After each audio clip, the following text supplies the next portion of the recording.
cricket, Australia have beaten India by 6 wickets in the fifth and final test in Sydney. They wrap up the series 3-1, reaching their target of 162 inside 3 days.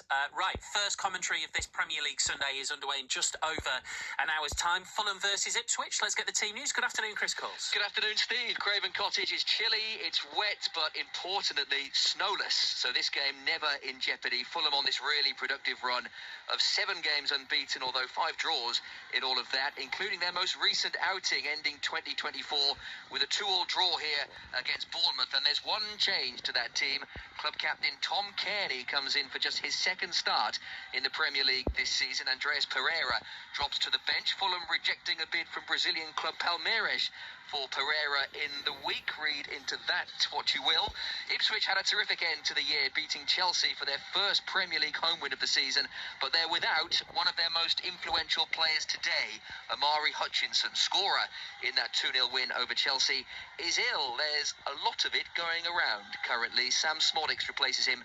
Ben Johnson also comes in for Wes Burns at wing-back. So no Hutchinson, but Liam Delap does play. 7 goals and 2 assists this season. He's been involved in exactly half of Ipswich's Premier League goals this season.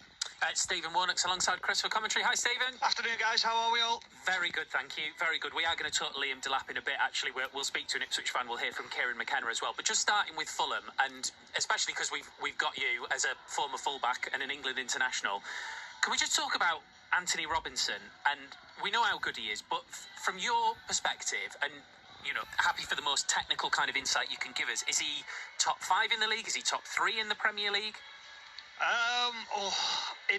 In the left back position, I'd say he's probably the top at the moment. Right. I just think from the way, when I've watched him in games recently, so he played Saka, Salah back-to-back weeks, kept them both relatively quiet in the way that he plays. I'd just love to know what he eats for his breakfast, because I have never seen energy like it. I mean, this guy can sprint in the first minute and the 91st minute at the same tempo, the same rate.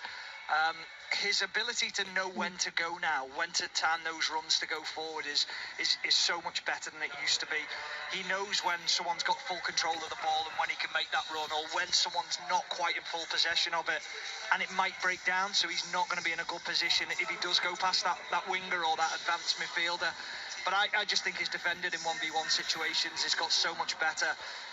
Naden will probably know this because he played at fullback a few times as well. The hardest ball to defend in football is the cross to the back post when you are the opposite fullback. And it's something that he still struggles with. But tell me a fullback that doesn't. It's the hardest ball to defend against, because you've got to keep your eye on where the ball's coming from.